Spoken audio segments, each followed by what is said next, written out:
Hey, good afternoon, everybody. Ernie Ramirez again from the E29 Journeys podcast. I want to thank our sponsors, Chihuahua Cerveza. As always, the Chihuahua Tap Room is open and ready to serve you out in Newport Beach. If you get a chance, swing by, get some food, try some of their fine cervezas that they have there. Also, 100% Media. The boys at 100% put on this fine production with all the videography and editing.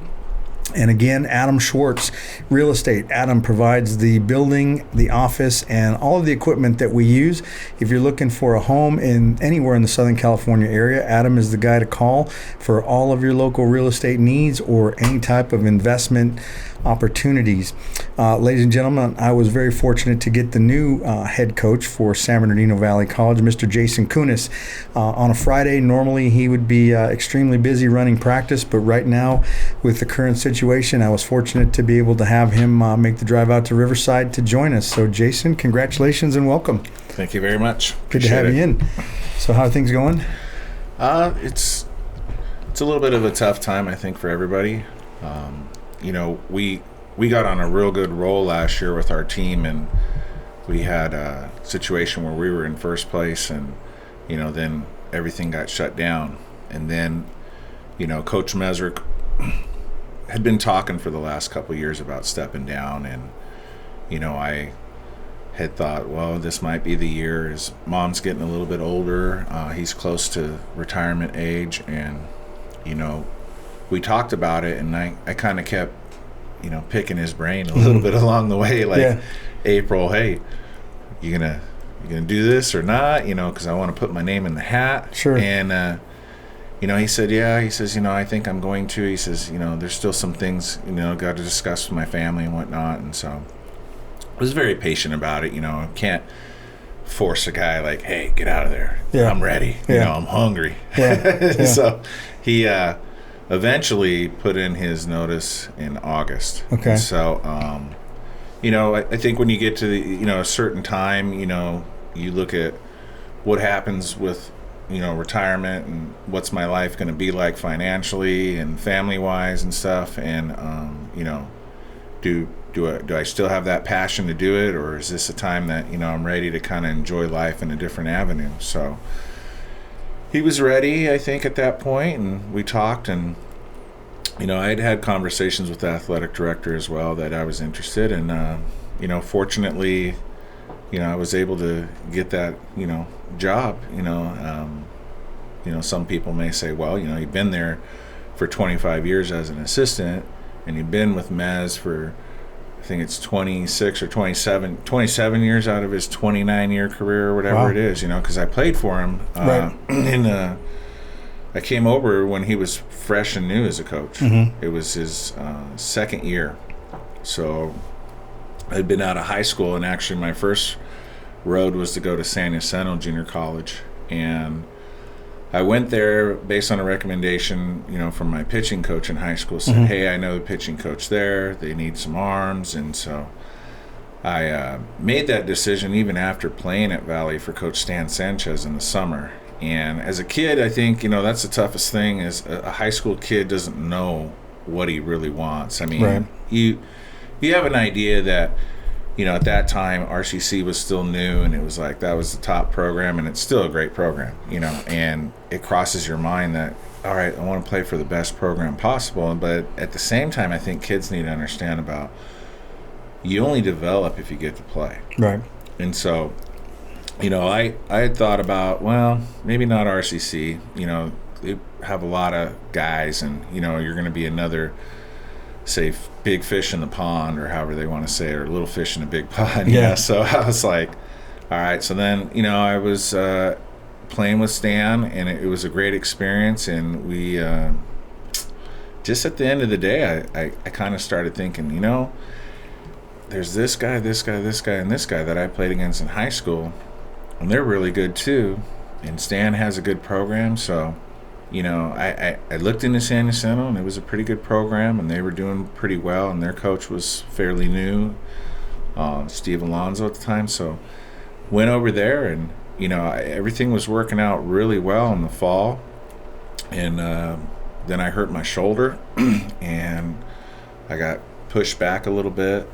then the season came around and I was going to play, and, you know, I kind of had to work my way back into it. And I just felt like, you know, I'm not going to probably get as much playing time as I really want to. And it's probably best that I redshirt. And so I redshirted that year and just got myself stronger. I didn't feel like I was 100%, you know, that day in and day out I can compete. So the funny thing is that was Mez's first year. And so I would go to the games, and I saw Valley playing against San Jacinto, and I'd go home on the weekends, you know, because I was redshirting. And, you know, I watched him play a little bit, and I liked it. And so then he had an assistant coach he hired, asked me to play summer ball. So I played summer ball with his summer ball / new assistant, Chris Staff. Right. And so I played with him, and then he told me, hey, he says, you know, Mez has a summer ball team going as well. And at that time, you know, you could just play with whoever. You're not committed. It's not like, hey, here's my $300-400. I'm SoCal Bomber only, or whatever's going on, you know. So I said, okay. So, you know, I got a call from Mez, and because I was doing really well. It was 100%, you know. So Chris obviously recommended me, and it was funny because, you know, here I get this call from Mez, and, you know, he's just talking a mile a minute as he usually does. Hey, you know, I hear you're pretty good and this and that and blah, blah, blah. And, you know, I got a summer team, and, you know, if you come out and you compete, and he's just going a mile a minute, we're going to go to Reno. And, you know, I was like, oh, okay. You know, that sounds kind of cool. And that was like a tournament kind of like what they had in Wichita. You know, like every big team is trying to compete to go to Wichita for the summer ball, you know. So they had a big tournament. And they had some teams from Alaska up there, from the Alaskan League, and all over. And so we went up there, and, you know, I had a great experience along the way. Prior to that, built a good relationship with him. I felt like, okay, this is a comfortable place. I could stay close to home. I could live at home. And, you know, it's going to be probably a good opportunity here to, you know, really, you know, win a job, you know, whatever the role is, you know. And so it was also, I felt like he was more than just a coach. You know, he's more of a player's coach, I would say. And a lot of guys like playing for him, and, you know, and I enjoyed playing for him because, you know, he not only was just your coach, it's kind of like a father figure at the same time. And to this day, I mean, he's, you know, one of my better friends, you know, because he eventually reeled me back in a second time to go coaching for him. And I'll never forget, you know, it's a funny story, and I always remind him of this. I said, you know, I'll never forget, I said, we were up there playing in Reno. I said, we're having a blast, you know, playing game after game. And I said, we're up there for like 4 days or whatever. And I'll never forget that I said, you know, our last day we're playing, you know, me and a few other pitchers were like, we know we ain't playing. You know, we played our last game, and we got to get up and go tomorrow. And so, you know, you're in college and you're having a great time staying up late, you know. And next thing you know, it's like, we're like, hey, what time are we going to get on the road? Because he said something like, we're leaving like 6 a.m. because he's got to be back to jump on a cruise with his wife. It's their anniversary all the way in San Pedro. And we're sitting there like, we ain't leaving at 6 a.m. We're thinking, right? And sure enough, you know, we're still packing up our stuff. We're like, okay, we'll see.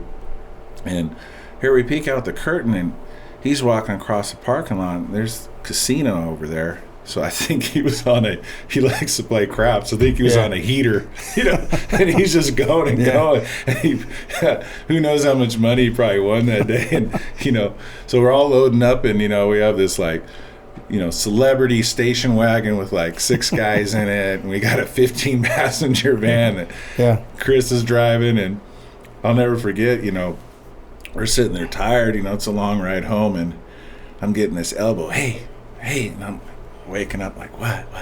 So tell me a little bit about, you know, experience in high school and this and that. And, you know, you're talking for a little bit, and it's like, okay. And then he doze off, and then, hey, so you play any other positions besides pitcher? Blah, blah, blah, blah. And you're like, dude, really? Like, everyone else is like passed out, sleeping in the back seat, and, you know, I'm riding shotgun. Right, so you do and I'm the like, short straw. I'm like, oh, you know, the reward of riding shotgun with Mez. You know, he already talks a lot, and now he wants you to keep him awake. Obviously, you didn't know that was your job. That was my job, you know. And then it turns out we get out to maybe a halfway point. We stop, you know, just use the restroom and grab a soda or something. And the next thing I know he's really tired is because he's taking ice cubes out of the Bill Gulp cup and he's going like this, you know, with like no hands on the steering wheel, I think using his knees. And I'm like, oh my God. Now I'm like really awake. And I said, wow, what an experience. All right.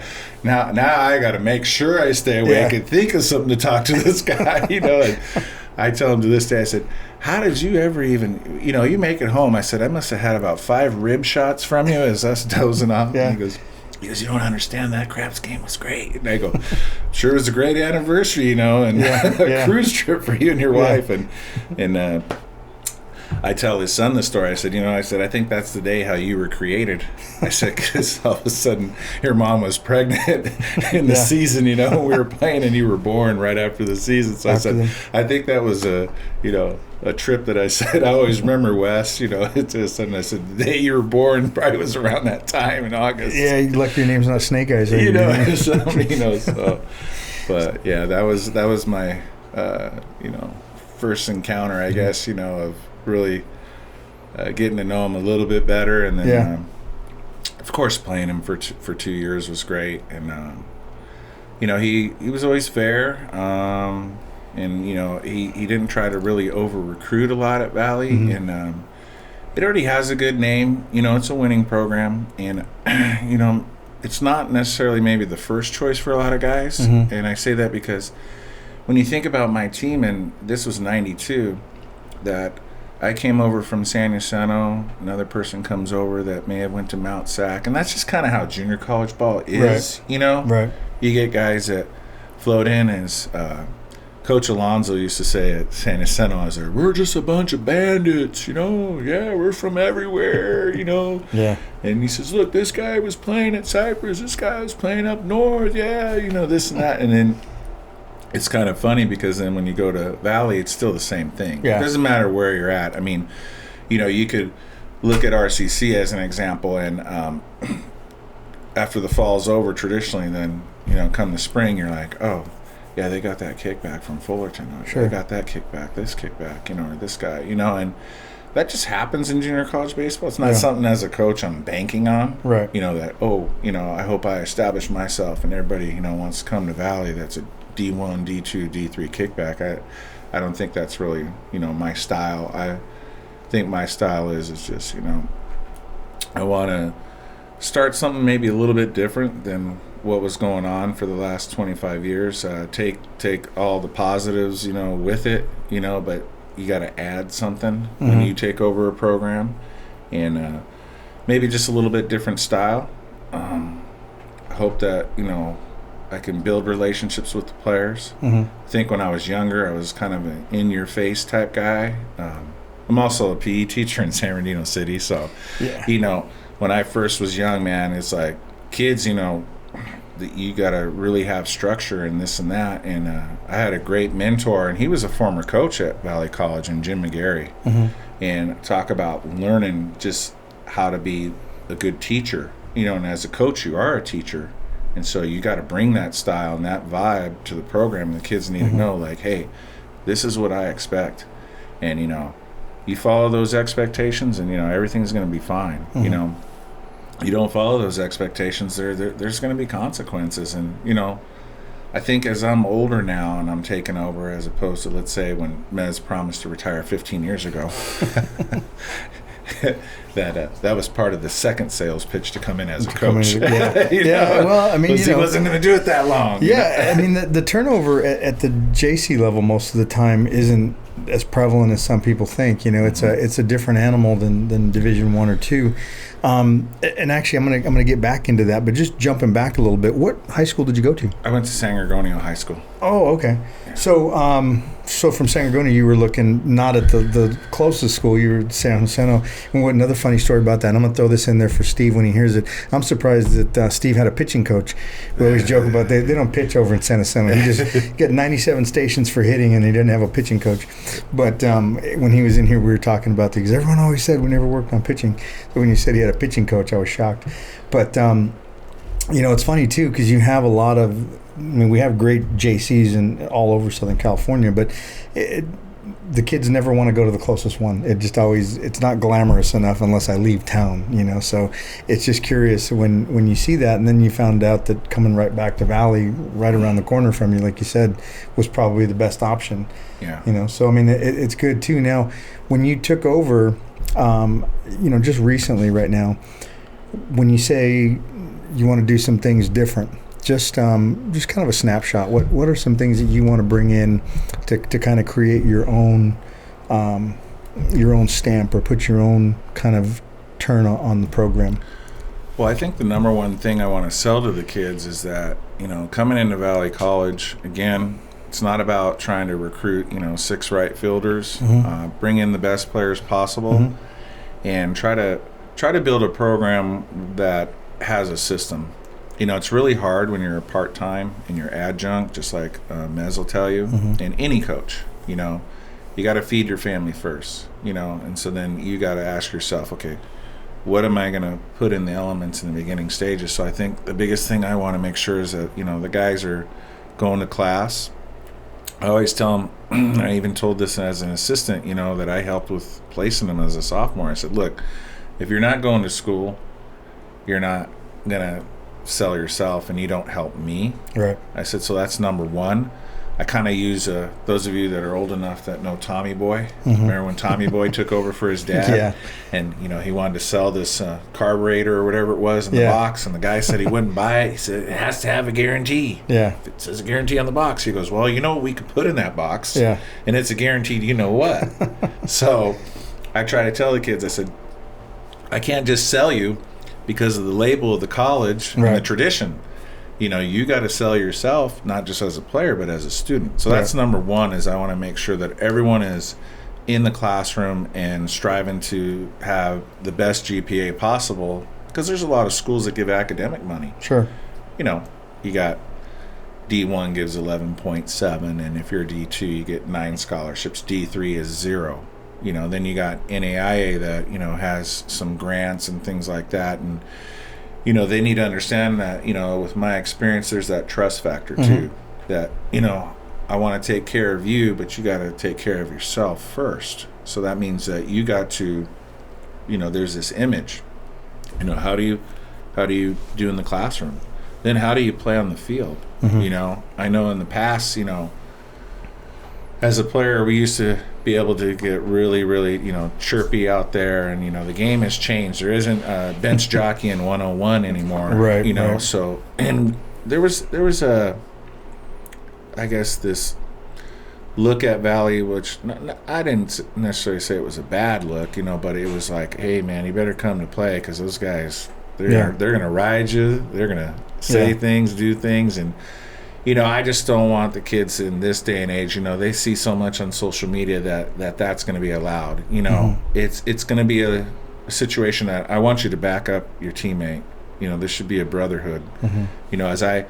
As I tell the guys, that don't understand, of assistant coaches that have come and go, before we would break, we'd always say tribe, and people are like, well, we're not the tribe, we're not the Indians. I said, well, the tribe is defined by another, definition, which is it's a group, it's a clan, it's mm-hmm. a brotherhood. So we should have that tribe mentality that, I don't care if I'm sitting on the bench, that, I'm cheering Ernie on at, third base. Mm-hmm. I want him to do his best, and if he gets hurt or whatnot, I'll pick him up, mm-hmm. So I want them to understand that team unity. That's number 2, is that, let's back everybody up, and, you got to talk it up in the dugout in a positive way, and you guys got to be pushing each other, to do their best, not side conversation going on, and, I got to go check my cell phone. Sure. Stuff like that kids do in the fall and stuff like that. Mm-hmm. So that's going to be, the next challenge, and I think that next challenge is because we've had the lapse.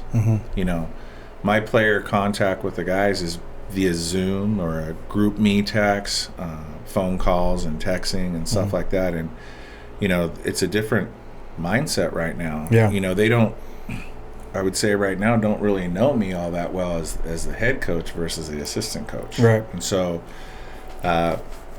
it's very frustrating.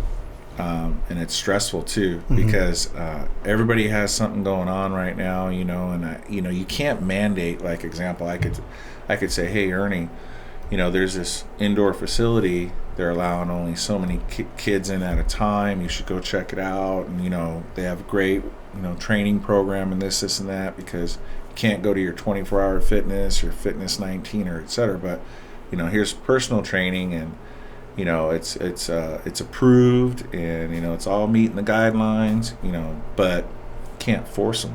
Sure. You know, I could go there and, you know, look and see, hey, how many guys showed up today or whatever. But you know, now it's pretty much, you know, kind of, here's this workout, here's this throwing program, this is what you got to do. You know, I know in some other counties, maybe like Orange County, maybe Cypress is practicing right now because they have the go-ahead, and you know, some restaurants are open and allowing so many people indoors. But San Bernardino County is a different animal. So is Riverside County. Riverside County might be having small workouts. Called, you know, like the hybrid term. You know, and you know, I'd love to do that. Say, hey, let's get my pitching coach out here that I hired, that's a former player, and Tyler Rich, you know, that I have a lot of faith in. And let's start doing the throwing program by, you know, position in groups, you know, and then let's do defensive work this day in groups, and then let's do hitting. And you know, you're just limited, you know, and you can't do anything other than what the school tells you to do. Yeah, it's a little different for everybody, and you know, talking to different coaches. I know I had Jesse in this morning from CBU, as I was telling you, they got full go.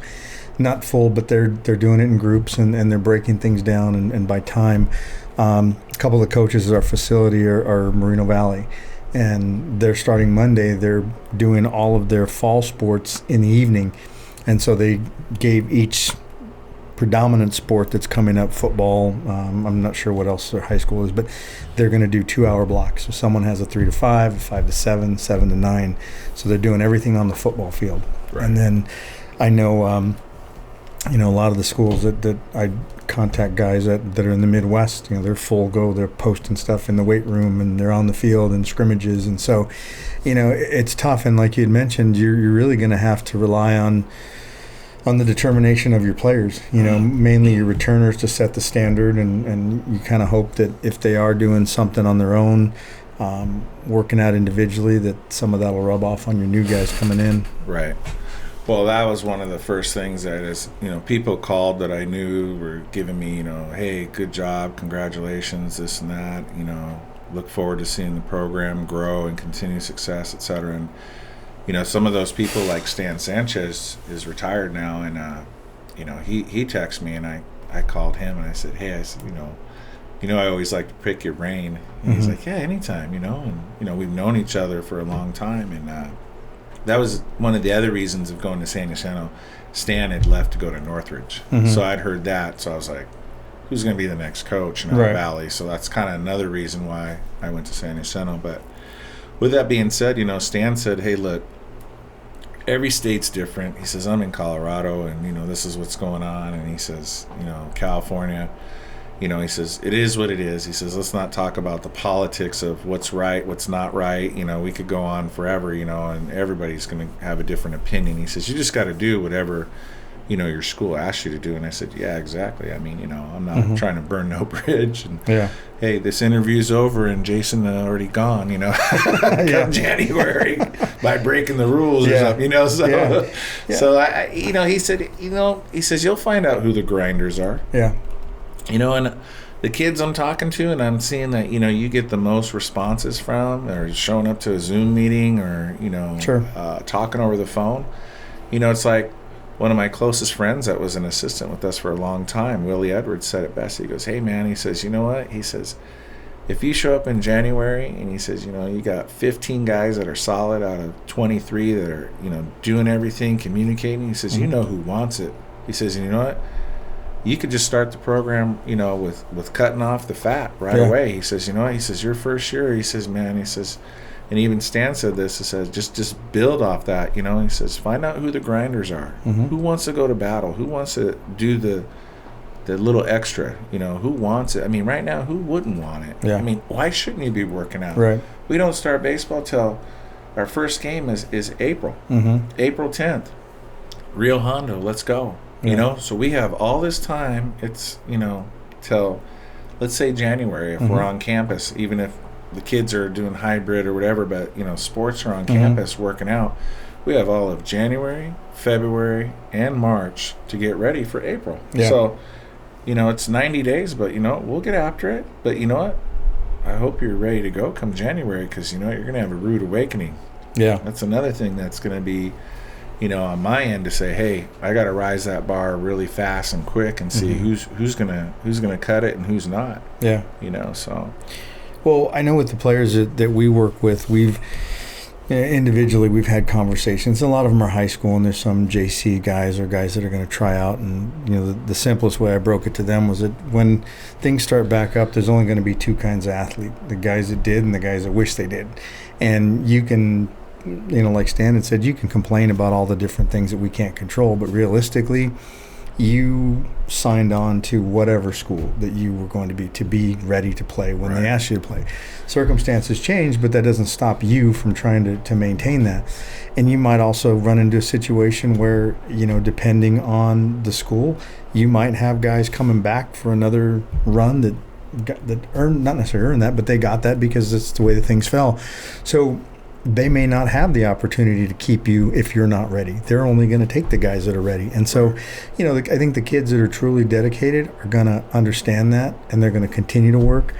And the guys that aren't are probably going to be the guys that you would have cut somewhere down the road anyway. I don't think that would have changed for them. Right. Right. So it's just you're hoping that some of the kids understand that, and they look at it as an opportunity to, hey, if I was in the middle of the pack last year and I'm a returner, I've got an opportunity to push myself to the front because I can work harder, and nobody sees me working, but it can be a big surprise on guys.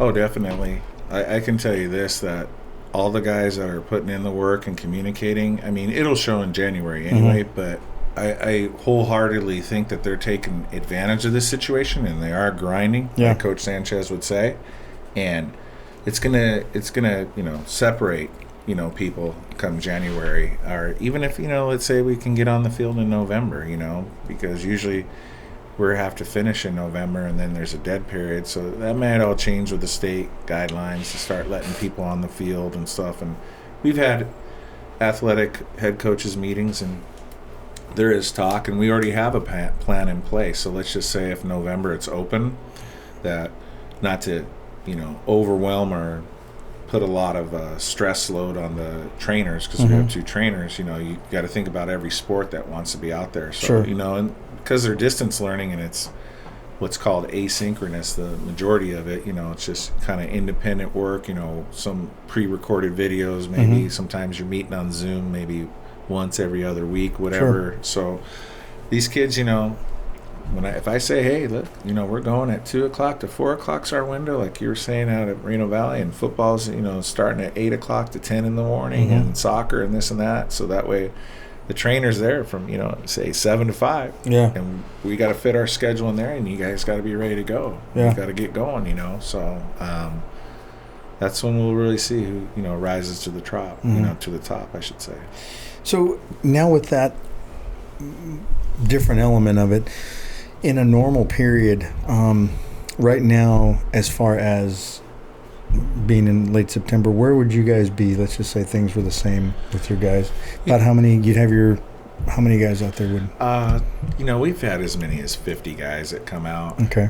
Usually we start in August, and some other schools start after Labor Day in September. So typically what we try to do at Valley the first couple weeks is just make sure that the guys are in their classes, and we will, obviously look at a group of guys that maybe we didn't recruit, that want to come out. And so we have a tryout with those guys and kind of see how they are in a bullpen, maybe hitting, and stuff like that. And while the other guys that are, pretty much guys that are returners, you know, or redshirt freshmen, let's say, that were coming back.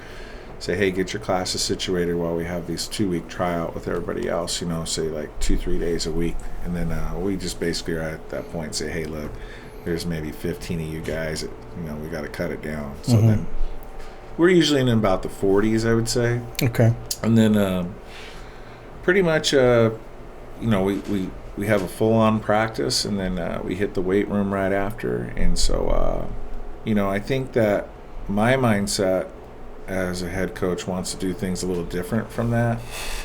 There's, I think, a big need that maybe, you know, get the classes going and everything in August. I think my focus in September would be, you know, hey, here's our weight training routine, you know, say 4 or 5 days a week, and really work on the physical part to start with. And then, you know, in the classroom, talking about what the expectations are.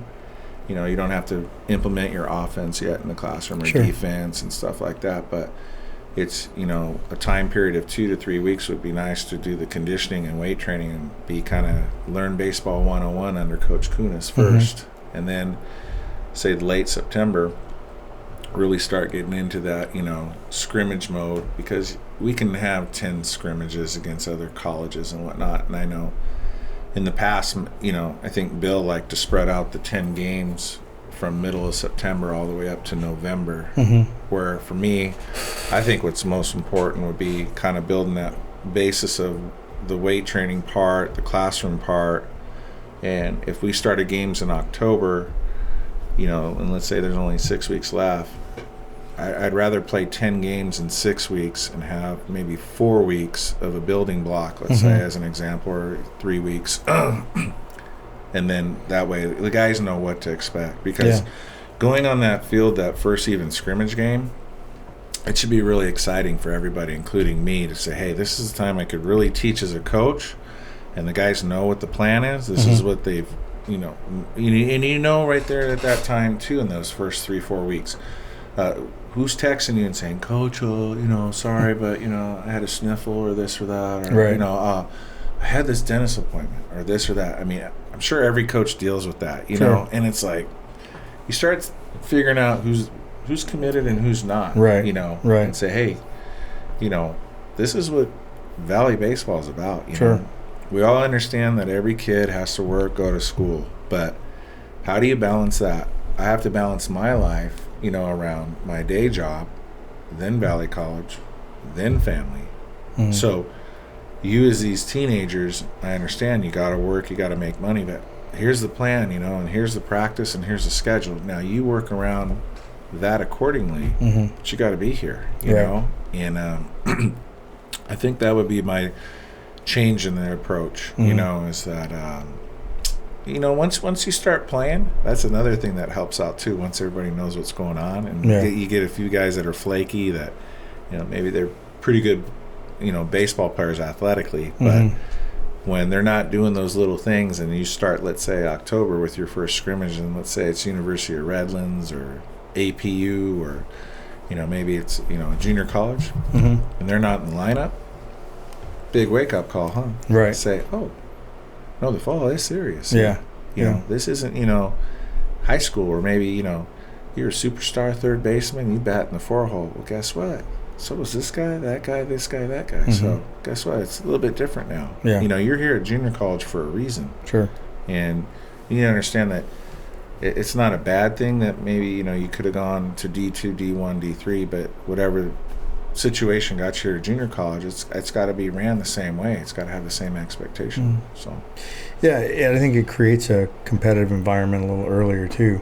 If you push those games back, it kind of gives them that dangling carrot in front and kind of has them seeing something to work for. And, you know, you might even have some of those guys that are on the fence, those sniffle guys that might suck it up a little bit to try to hang in there for that. Because, I mean, I think a lot of the kids enjoy that part of it the most. And I think when you get those new guys in, freshmen, they're still trying to figure out that we practice way more than we play, you know, even at that level, because they may not have even experienced that in high school.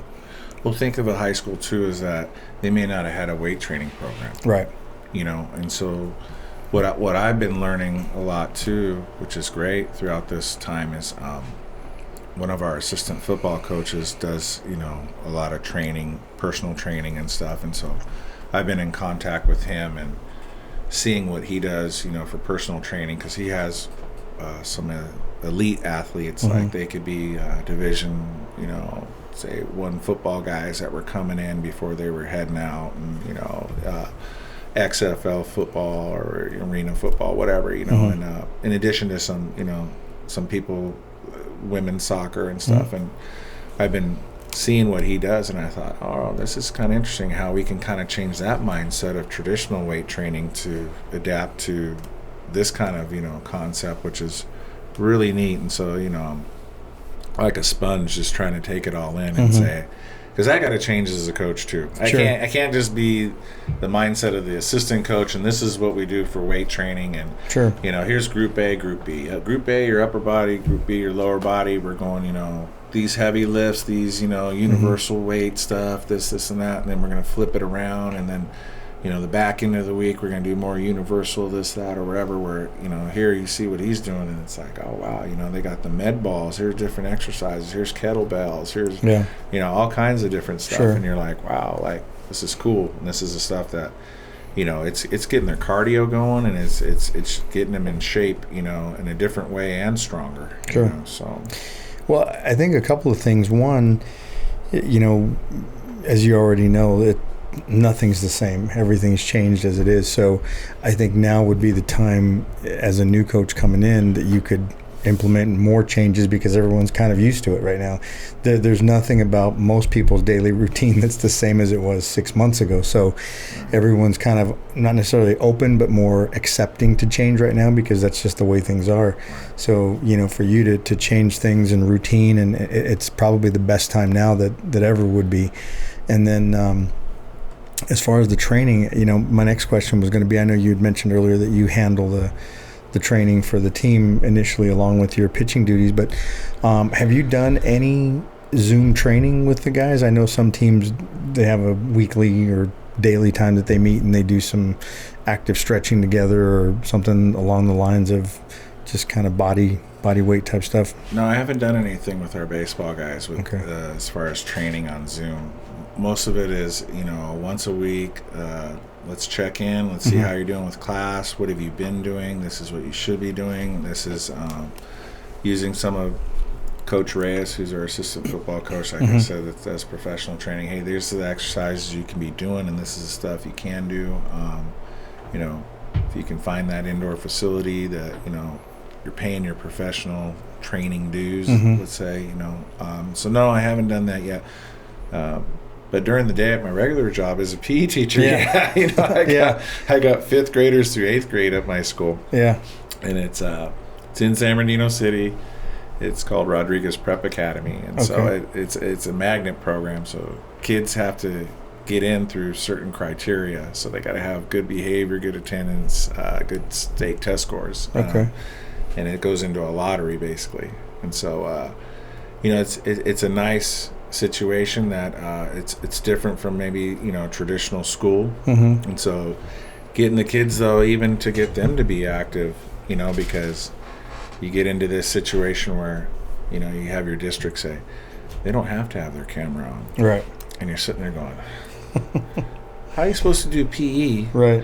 And it's like I was telling my my girlfriend, I said, there's that movie that was with George Strait, and was it Pure Country?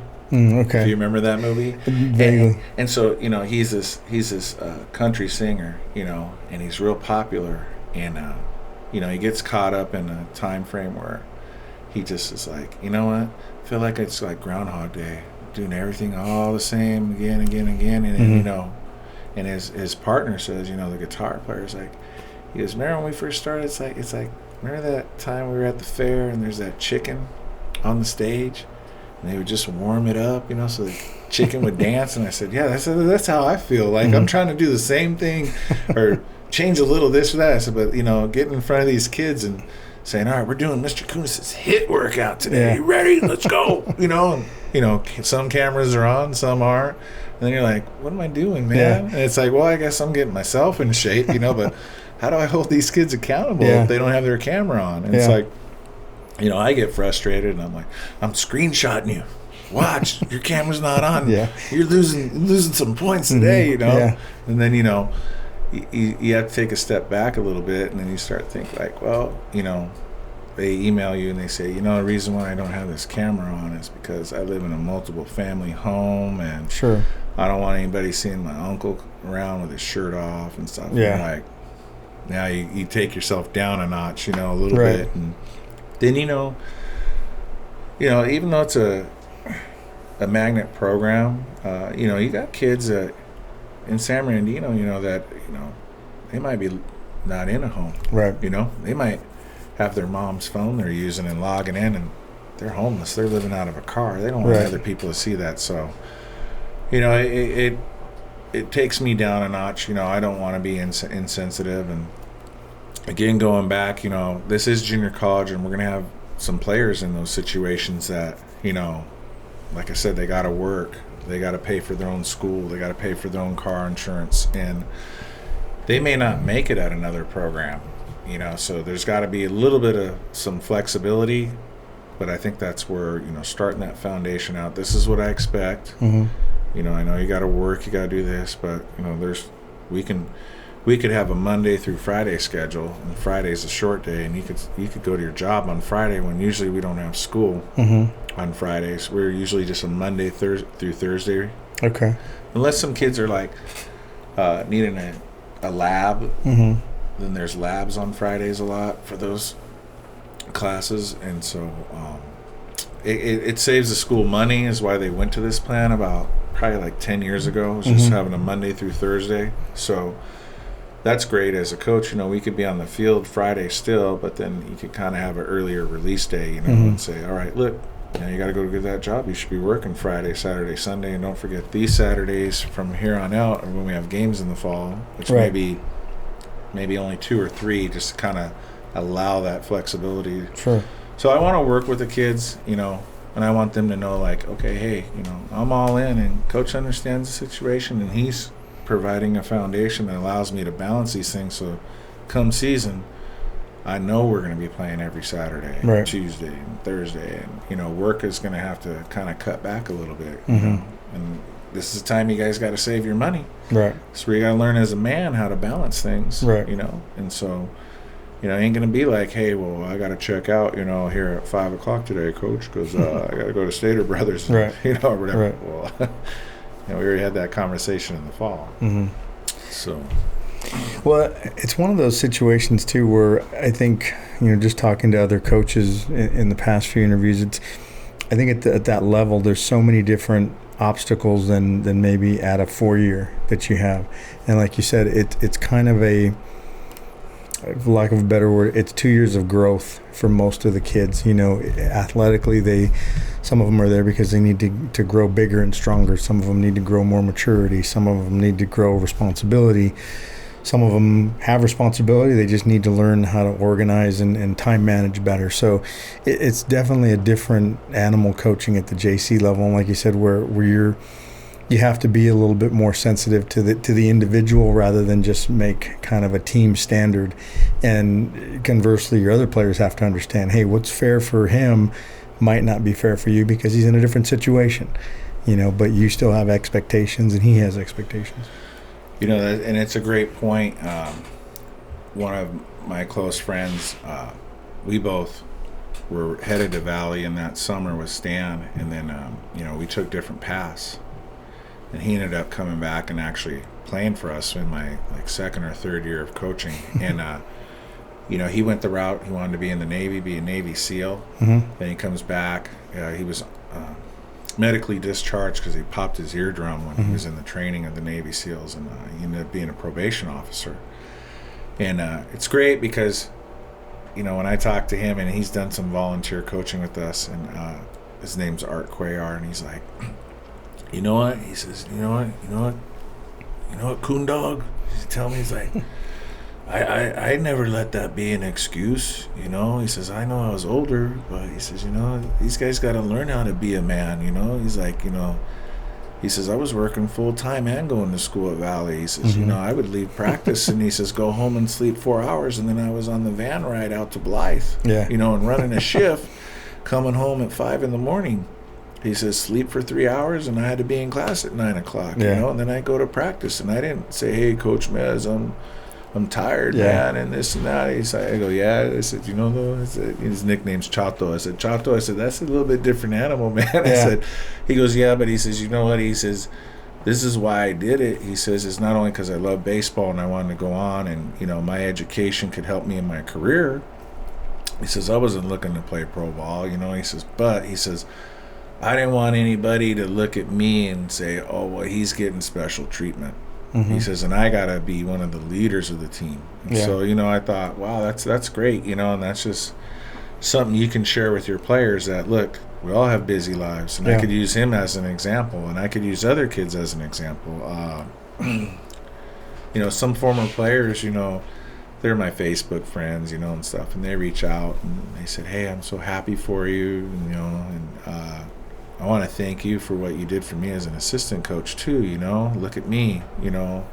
Nick Preblick, you know, he went down to Campbellsville in Kentucky. This guy was a great pitcher in high school, but didn't have the GPA, and, you know, he pitched against Chafee for 2 years, our rival, and, you know, was undefeated. Talking, you know, he started 2 times each time, and I remember after he won that 4th one and we won a you know, conference championship, he's like, man, something I could always say in my career, man, 4-0 against our rival, you know. And he's just like, you know, it taught me also about how to be a little bit better student. And he says, I got that chance to be at Campbellsville and, you know, pitch on quality teams. You know, they, you know, went to the World Series, I want to say his junior year, and then now he's a PE teacher. And, you know, he's married and he's got a kid on the way, and he's like, what a difference in my path to life, you know. He says, I hated school. Didn't want to go to school.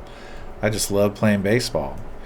And it's like, yeah, you got to learn that, you know, there's more to it. What are you going to do with after 2 years if you don't have your AA or you don't go on to college? What are you going to do with your life, you know? There's nothing wrong with if you decide to not go to school, you know, and you want to work somewhere, but remember that, you know, this AA could do something for you. You know, we've had some players in the past, they have their AA and they might be in law enforcement now, and, you know, a little bit more money because they have an AA, you know. So kids got to understand that, you know, it's an important time to grow, and it's our job as a coach how to teach them and guide them and nurture them to being a young man, you know, to becoming a man, you know, and be ready for that next step in life, whatever it is, whether it's college and baseball or, you know, the work field, you know, because not everyone's going to be cut out after 2 years of junior college to play baseball. That's just the nature of the beast. I remember Nick, he was King, Martin Luther King. So he graduated with a couple of the guys that we've worked with in the past, and we're probably a stone's throw from King, where our shop is at, so we get a lot of guys through there. And I remember him having a pretty good career at King, and, you know, being one of those guys that I thought he'd do well there and kind of develop, and so it was good to hear he's doing well. Is he teaching out here in Riverside, or is he? No, he stayed in Kentucky, actually. Oh, did he? Wow. Yeah. Okay. What part is that? Campbellsville.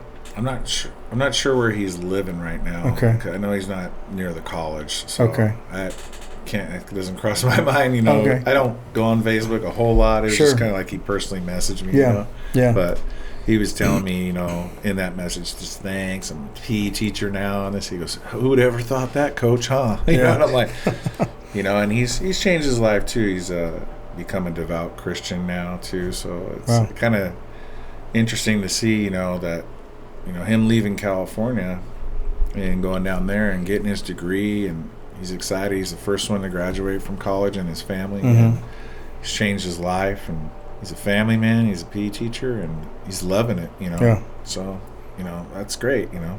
Valley provided a stepping stone for him. Yeah, good for him. It's there's a long line. I don't remember specifically when I looked it up the last time, but when did Valley open? Oh, let's see. When I was there in '92, we'd have to get out the calculator. I think it was the 75th anniversary. Wow. Okay. So we're talking, 1910, 1911, somewhere, somewhere. Some in the small digits there. Yeah, something in the teens. Wow. Yeah, because I knew it was an older school, but I couldn't remember. And a lot of the stuff. I'm on one of those two, something about San Bernardino, or did you know about San Bernardino kind of thing. So, but I was curious because I remember growing up, and I went to Eisenhower, so I remember watching all the different. I mean, Valley was a big thing because it was our closest school at the time, junior college, and so. A lot of cousins and family members that went through there. So I remember always following that. And back when they had newspapers, they had long lineage of stuff. I mean, football, baseball, basketball. So that was always kind of cool seeing that. But it's always good to see, kids come out of that program from that. And it's like any other university. You want to see them go and prosper and get what they're in there to get and attain that and then move on, because it just lends more credence to the kids coming in. Hey, look, it doesn't always have to be baseball. We're just a small part of the school, but we're part of an avenue to get you going where you need to go, and this is your place to change everything, and move on. And one of the things you'd mentioned, the coaches, but with you taking over for Mez, who do you have on staff now currently, or have you gone through the process of filling in your staff? So I haven't quite filled out everybody on the staff. So Renee Liao has been an assistant for a long time for us, and recruiter and whatnot. So he's one of the first people, that I kept on staff. Had a conversation with him, about what I wanted to do different. Is there anything that you see that you would like to do different too? And I want everybody's input, Sure. But at the same time, I make the call at the end of the day. And then I didn't want to do the pitching if I didn't have to.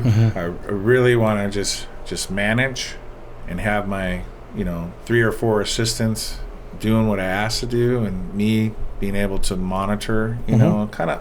I guess you could kind of see it like in the realm of maybe all sports. They have their football has their defensive line guy, their linebackers. Sure.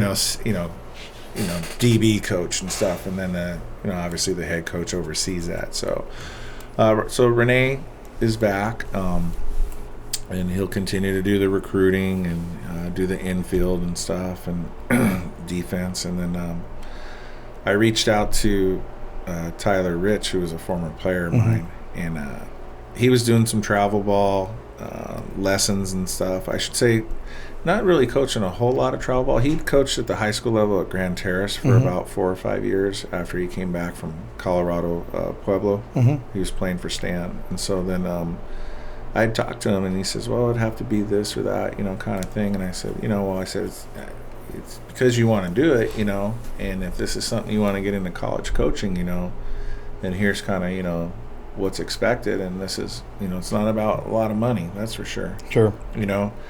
And I know that he does, private lessons and works with a lot of players through Renee's travel ball team that he coaches too. So it's a good connection, and he was very just, when you look at former players, and then how they are, and then you think about, okay, they want to coach, and then you say to yourself, okay, this will probably be a good fit. I mean, Tyler's always been a hard worker, straight shooter. I think he'll implement a lot of good things. I've seen pitchers who in the past that came into Valley from his tutelage, whether it be at Grand Terrace or they were getting private lessons from him. They come in polished and have a little bit more upside than maybe some other kids. And so I said, hey, this is a great opportunity, and you already know a lot of kids out here that you're giving lessons to, so that'll be hopefully a good feed into our program. Plus the guys that Renee coaches, and now I'm just looking for, ideally I'd like 2 more assistants. And so I was under the impression when I got the job that, all right, Jason, here's your stipends. We always had myself under a stipend, Coach Edwards, who, like I said, is a close friend, and Renee, and then usually we had maybe a volunteer assistant. So there's 3 stipends, and Maz always told me, he says, that's one of the things that's kind of hard. You hope that you could find some volunteer help, and then you got 3 stipends. And I come to find out that well, actually I could, if I want to, I could break up my coaching stipends into A, B, and C, and D. Sure. So I'm like, oh, well, now that I know that, I'm like, oh, cool. I could probably ideally find maybe either one experienced coach and make this 3 assistants. So I'm looking for one more assistant. If he's really experienced and he comes with good credentials, then he could take up that 3rd stipend, we'll call it. Or I have the budget maybe to break it up into 2 stipends is what I'm trying to say. Maybe a little bit lesser pay than the other guys, but that's how it is at all programs. Sure. When Chafee had a head coaching job a few years ago, and I looked into it, it was like head coach gets this, and then there's the top assistant and the next assistant, and so on and so forth. And I was like, wow, and they pay pretty well and stuff. And so ideally, Ernie, I think I've reached out to Gary at CBU and Randy Betton over at Pomona, and I've talked to Aaron Hawley at Redlands, and I said, hey, if you have any guys out of your seniors that want to come over and start learning to coach and build their foundation, I can pay them. It's not going to be a lot, right? But it's a great opportunity for them, and maybe along the way, the salary, or stipend can increase, along the way in my budget, which I'll work to do, and so I would like to have 2. It's kind of a good mix too when you have some younger guys that are fresh out of college. They know things that maybe I don't know. Sure. They've got all the latest things, like we were talking about, right. Weight training, or do this gadget, that gadget, sure. with make me faster, or throw harder, or hit the ball with more exit velo. Yeah. So I would love to have some younger guys or one experienced guy. I have reached out to from former pro ball player.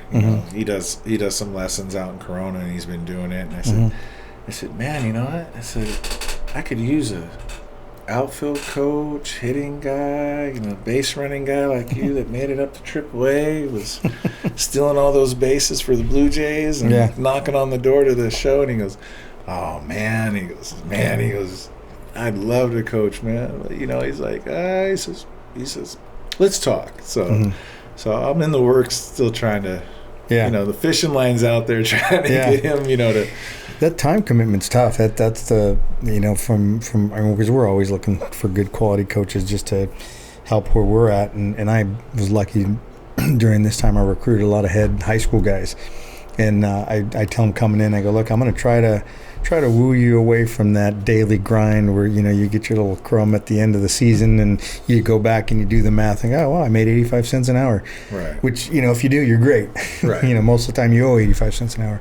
But, it's just tough because that time commitment and to find guys that have that same passion that you do, because when you get to the level you're at, and Mike had said that earlier when he came in, he says, when you get into coaching, you get in for the output, not necessarily for the input, because it's not a lot of money. You're going to have to grind, you're going to have to pay your dues, as like you did. Right. And if you can get anything in return as a volunteer coach or starting out, that experience is probably more valuable than any check they can give you. Yeah, definitely. And that's how I started.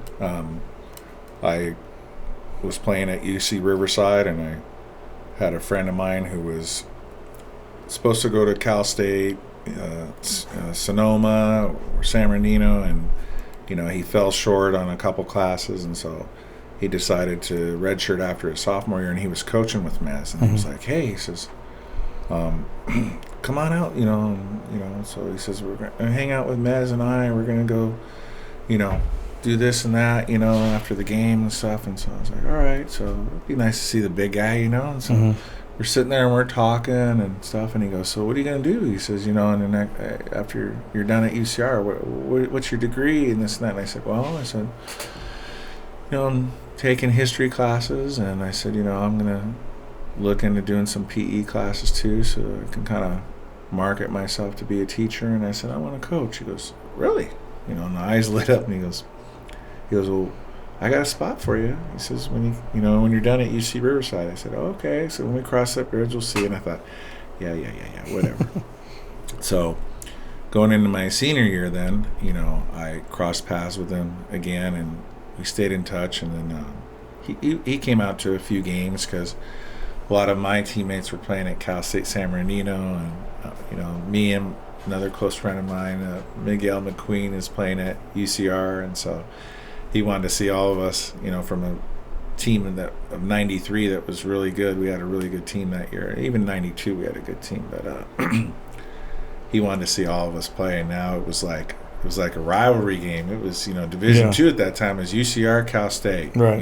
Even the guys on our team at UCR used to look at Miguel in the eye and say, oh yeah, you San Bernardino guys, Yeah. Trying to make, like, what? What are you trying to say? We're from the hood. What? You scared? Just jokingly, But it had that stigma. It's like, I think in anything with a rivalry. So, long story short, it was a great career at UC Riverside, and Mez had talked to me and said, hey, I could really use you, and I said, yeah. I said, well, I got one more year of school, or 2 quarters actually. I said, but I think I can manage, He said, all right. He says, well, this is what it'll pay, et cetera, and he says, I'm only looking maybe to do this maybe about 10 more years, and then I'm gonna retire. This is my plan, and I'm gonna, I got a couple rental properties. I'll probably sell them, retire early, and my wife can retire, and we're going to go out boating, and we're going to travel, and this, blah, blah. Sold it. I was like, all right. And it was interesting, too, because Doug Smith was an assistant coach at UCR, and Coach Smithern was a head coach, and he knew I wanted to coach. And so then towards the end of the year, my senior year, we had maybe about a month left, and he said, hey, I heard you want to get into coaching. And I said, yeah, I do, Coach. I said, yeah. I said, I got an opportunity over at San Bernardino Valley when I'm finished. He says, well, what about here? And I said, what? And he goes, well, he says, Goose, that was his nickname, our pitching coach. He said, this is his last year. He says, and we'll have a spot open. And he said, I think you'd do a great job with the guys, and et cetera. And, just think about it. And I said, all right. And I thought, wow, now, I got choices to make. I'm like, right. You're like UC Riverside, Division II at the time, knocking on the door, talks about being D1. And, you think like, that'd be pretty cool. You could go out and recruit, scholarships, this and that to offer. It'd probably be you do a good job. You got Coach Smithern, right, as your reference, and Coach Smith as your reference for any head job, whether I decide high school route, junior college, D3, whatever, right. And I'm like, this is what I really want to do, is be a full-time head coach and teacher at a college campus. And, you start thinking about that, when you're 22 years old at the time.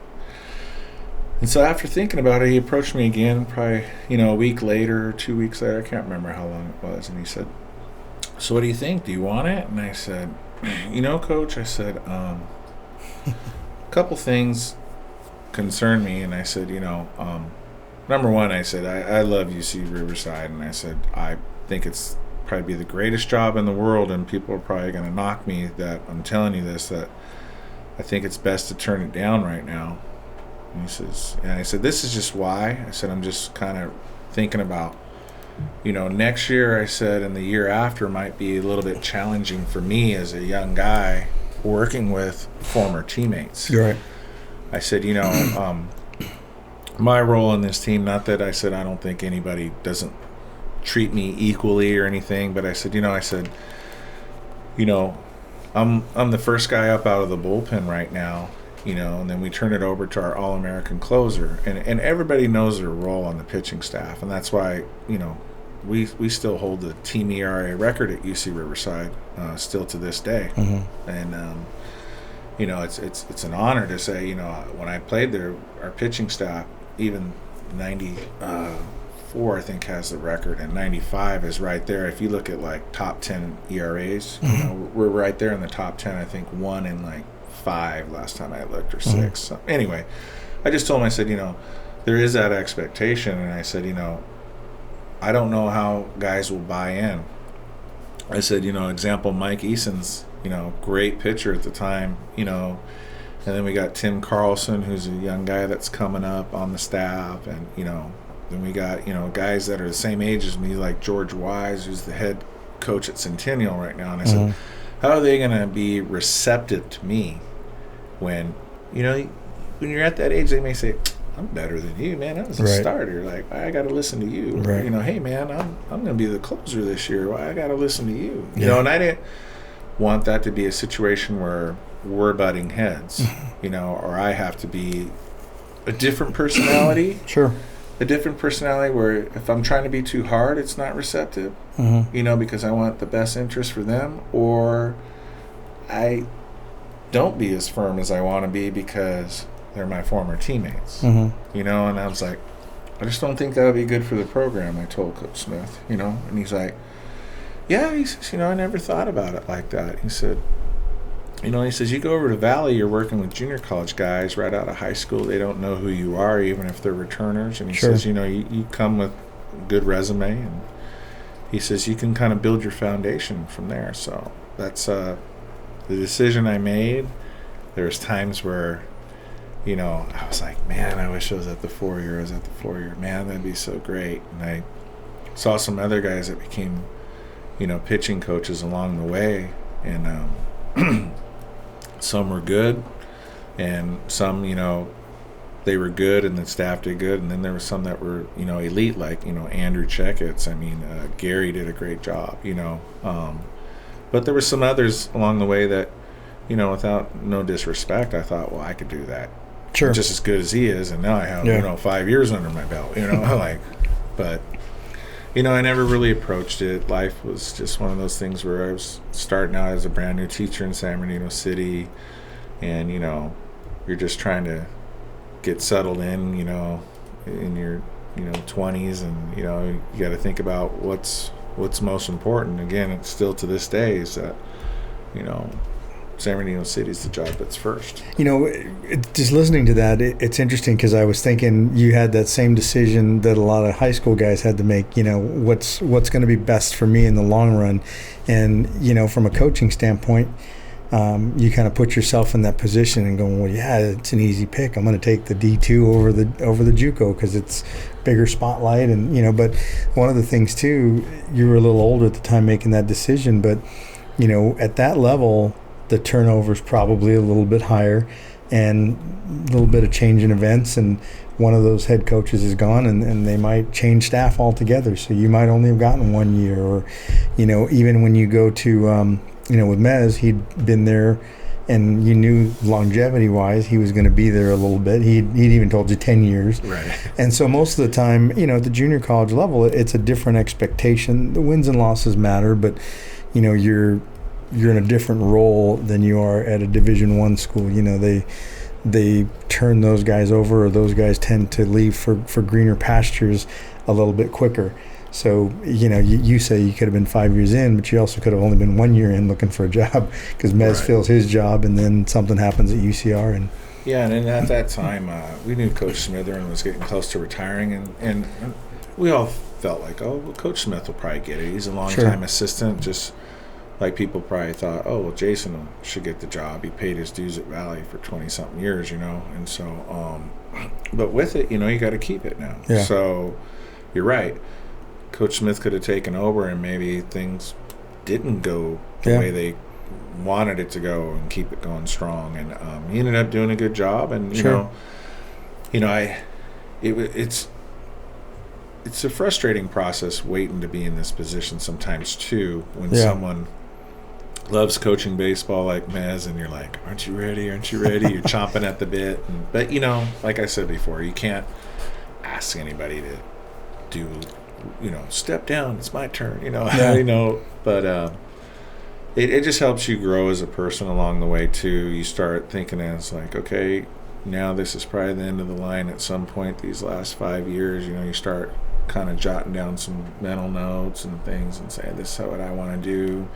Maybe add this, add that, add this, add that. And so, and other guys, going back to, like you said, if they just jump into that college program, they use it for many reasons. They want to either stay in that program and build something with that coach, or they want to move on and be a coach. And I mean, you look at all these guys in this area, and Rudy Arguelles and I went and did our master's program at APU together, and we were talking baseball a lot as baseball guys. Well, we're coaching baseball, or taking classes, trying to get our master's in PE, and then Randy Betton was an assistant at RCC at the time, and after we got our master's and he got his master's, and I can't remember if Gary was at UCR as an assistant coach yet or not, but all three of those names I just mentioned, look, they've been head coaches. I mean, Gary's running a great program at CBU, and you got Rudy, who's taken over for Dennis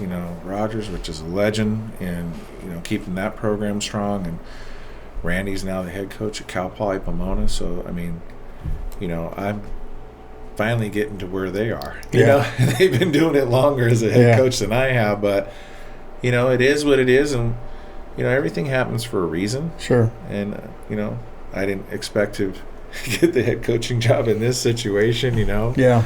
like we talked about. And there's all these different challenges. And so I think my main goal is that let's just establish something this year, and I'm not going to focus so much on, we have 28 games, we have 24 conference games, we have 4 non-conference games. I already got the schedule built in, and now it's the time, that it's what do we need for the spring, and you're starting to think about the ordering and everything like that, and all these other things that you have to do as the skipper. And so it's, I guess what I'm trying to say is that it's kind of a good thing in a way too, that it's not too overwhelming. Yeah. But at the same time, you're chomping at the bit, wanting to do things, and so now it's a little more planning time. And then whatever happens during the season happens. If we win our conference, great. If we make the playoffs, great. That's my number one goal. Is like, hey, let's make the playoffs, let's win a conference. Then we'll see what happens, Yeah. But at the end of the day, there's going to be challenges. Like I said, there's going to be returning players that don't understand what, the head coach Kounas is versus the assistant coach. And, we may be going through a transition to where, some guys are going to have a different wake-up call. So, I think the biggest thing is that comes out of it, though, is that the word gets out that this is how Valley College is now, and this is the transition it's making, and it's a little bit different than what was there for the last 28 years. And nothing's negative about what's there the last 28, 29 years. It's just like, hey, there's an added element, what I mean? We're trying to keep that expectation of a winning program. I mean, you could look in the history books, like you said, how old is Valley College? If you look in history books, probably wins and losses, I could be willing to say that it might be still the winningest JC program on wins and losses over everyone surrounding us right now. Yeah. So there is that expectation that kids need to know that, like, look, that's something that, I've thought about looking up as well, trying to compare it and say, hey, this is how many wins we've had over the last, let's say, 75, 80 years, 90 years, whatever, like, versus, other programs, and these programs are great around us, so we got to hold our, end of the bargain here to be just as good as them. Sure. And I want Valley College to be, hopefully in time, I always think of, do things in like 3-year goals. This is year 1, these are goals, and year 2, but by year 3, I'm hoping that next time maybe we have a conversation, we might come back and say, so what do you think has happened in 3 years? And I say, well, this is where we're at today. And I hope that I can say that, Valley College now is a kid's first or second choice instead of, maybe it was Chafee, RCC, 4-year program. Valley was my number 5 choice. So that's my goal in 3 years, is to try and make Valley College hopefully, one of their top 2 or 3 choices if it's a junior college, not you know, as we've had in the past, some kids, and it's nothing wrong with it. Look at me. I just told you when we started this. Did I go to Valley? No. Yeah. You know? Yeah. And everybody that was on that 1993 team when we played, you know, I could go down the list and say, you know, we had 3 drafted players off that team. One went to Nevada Reno. Jay Johnson, center fielder, eventually drafted with the Padres. Brian Sosa was third baseman, you know, drafted, I want to say, in like the 8th round with the Mariners. And then Derek Mix was our right fielder, a 15th rounder, you know, went as a pitcher. And, you know, several guys played 4-year, you know, schools off that team. I mean, we were one of 4 teams that had 30 wins going into the playoffs. I mean, we were 31-8, I want to say, that year, or 31-9 actually, because we had 40 games, you know, rolling into the playoffs. So not too many teams can win 30 games in a season, you know. So it's special, and you know, we'll see where the chips fall. Well, I mean, you threw out some interesting names there, so that was actually pretty cool. Thinking, you know, way back to that. Now it's way back. Yeah. But you know, when I've had conversations with other coaches and just explaining or discussing with them, you know, this is a very, very small area, and for baseball, there's just so many opportunities and good baseball. You know, you take a look at all the junior colleges, just, you know, if you expand it out to Chaffee or Mount Sac, and then you go all the way out to Palm Desert, and then, you know, you've got UCR and CBU,